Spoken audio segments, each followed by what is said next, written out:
Debate. The Honourable Member for Brampton South. Thank you, Madam Speaker. It's an honor to speak on my private member Bill C-237, an act to establish a national framework for diabetes in Canada. I would also like to thank the member from Winnipeg North for seconding the motion to introduce my bill. I couldn't be happier to be debating my bill during November, which, as many of you may know, is Diabetes Awareness Month. Madam Speaker, over 11 million Canadians live with diabetes or prediabetes. A new case is diagnosed every 3 minutes, and 90% of these cases are type 2, which means they can be prevented through better awareness, education, and lifestyle changes.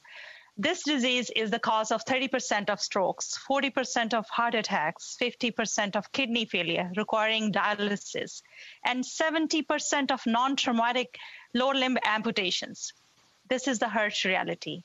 In the Peel region alone, which I'm proud to call home, the rate of diabetes more than doubled between 1996 and 2015. Some Canadians are at increased risk of diabetes, such as South Asians, Indigenous population, Métis people. We also know that diabetes disproportionately affects Canadians with low income and education.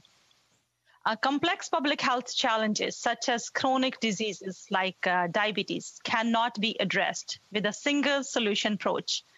No organization, institution, or sector of society acting alone can solve this challenge. All segments of society, communities, academia, government, the charitable and not-for-profit sector, and the private sector must work together if we are to be successful. That is why this bill mandates that the Minister of Health work in collaboration with provincial health leaders, Indigenous communities, and other stakeholders to develop a national framework designed to support improved access to diabetes prevention and treatment to ensure better health outcomes for Canadians.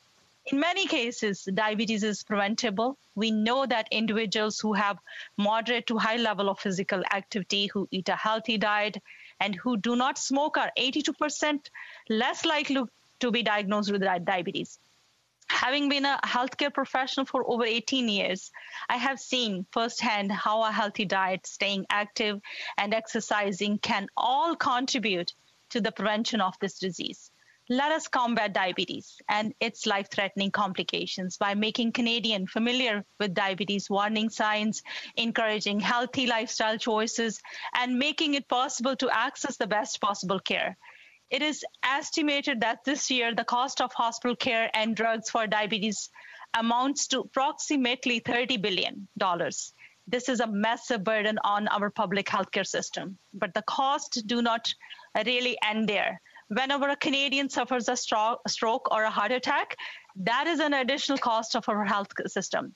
That may result in long-term costs. When a Canadian experiences kidney failure, that requires dialysis, that costs.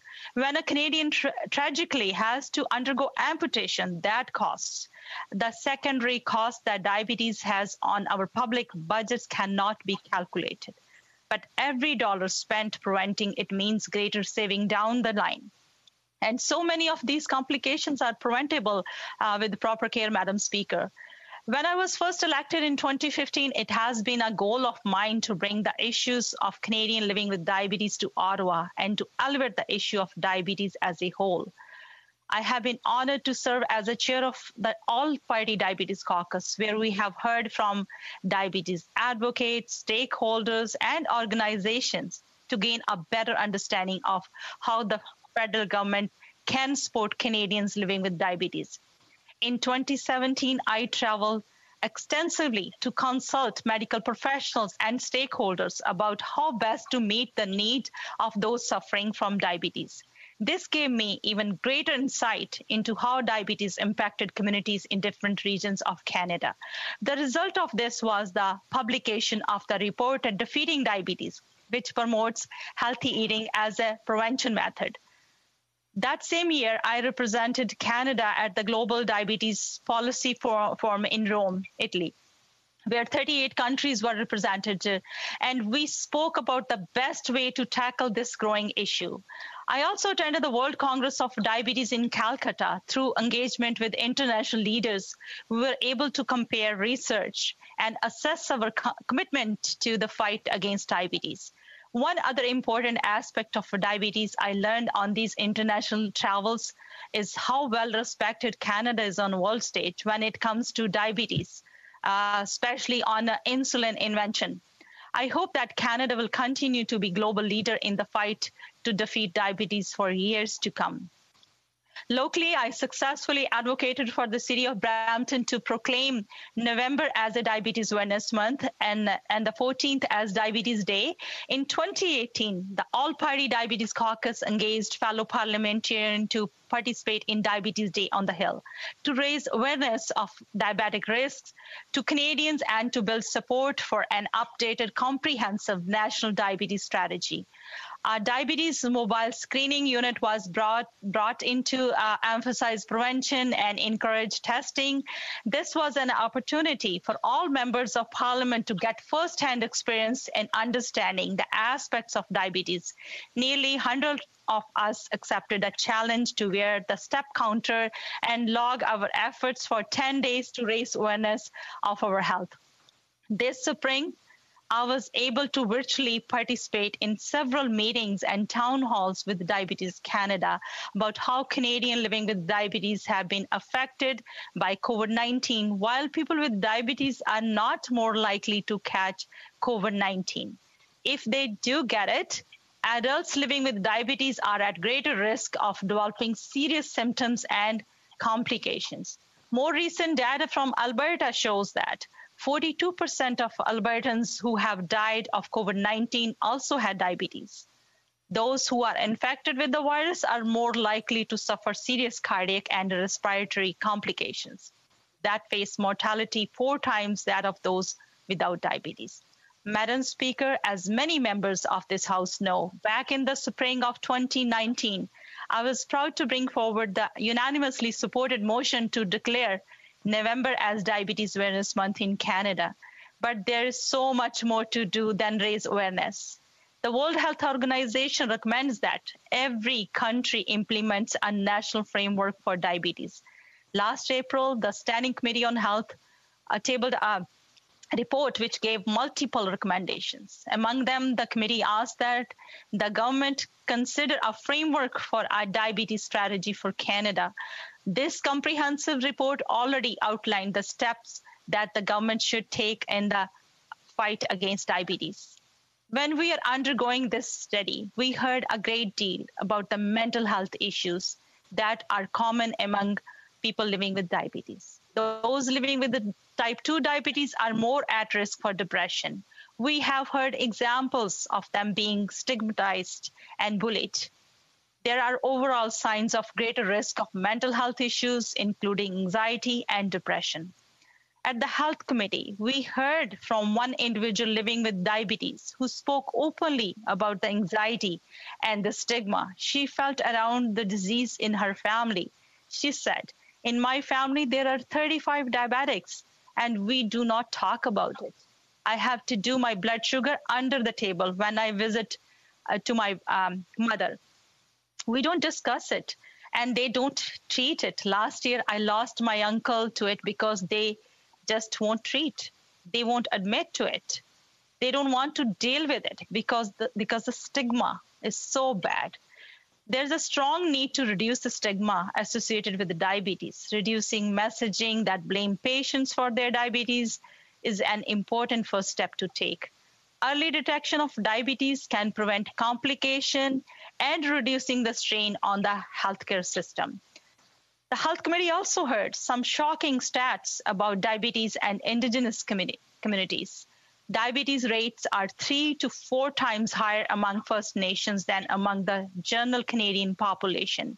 And many Indigenous peoples are at increased risk of developing diabetes. Furthermore, Indigenous individuals are diagnosed with type 2 diabetes at a younger age than other individuals.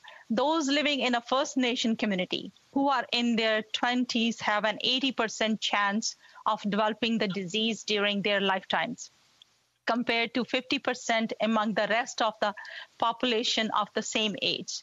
the Canadian Indigenous Nurses Association identifies several factors as to why this is the case.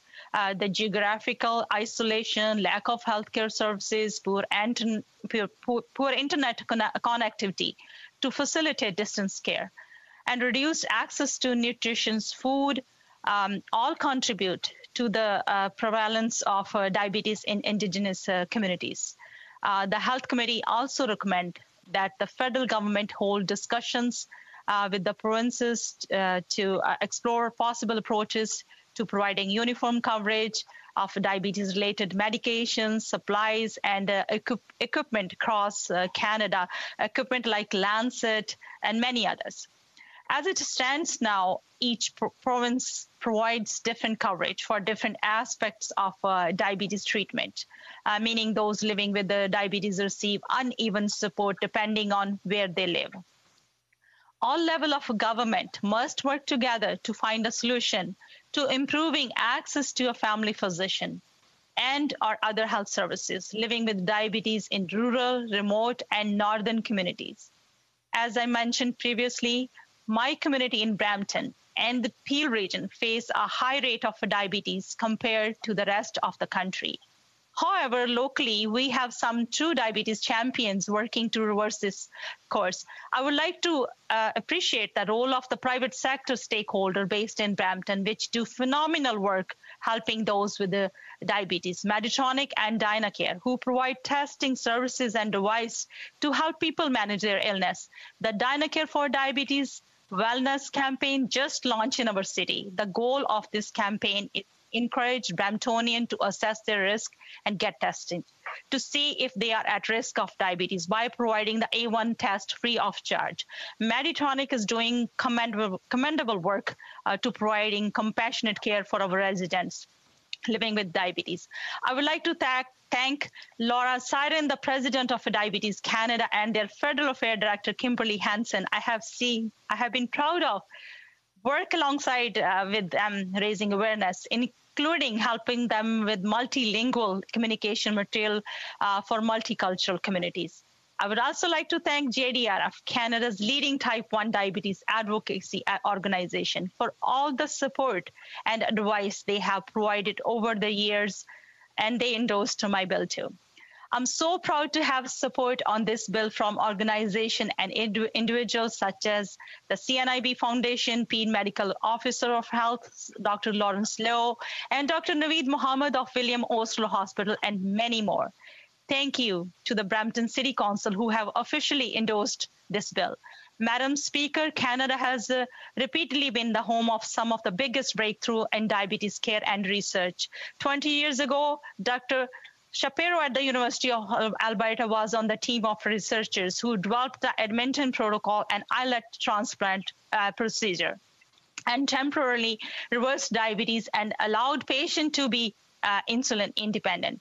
Just last week, it was reported that his team may be on their way to finding an actual cure of diabetes. This work is in an early stages. In 1961, Canadian scientists discovered stem cells. And of course, next year will mark the 100th anniversary of Sir Frederick Banting's historic discovery of insulin right here in Canada. 2 weeks ago, the World Diabetes Day, I was in London, Ontario to participate in the ceremony to rekindle the flame of hope. This flame has been burning brightly and will continue to do so until we find the cure for diabetes. It stands as a symbol of Canadian innovation. So I hope that it will be Canadian team of researchers who will be one day be able to extinguish this flame.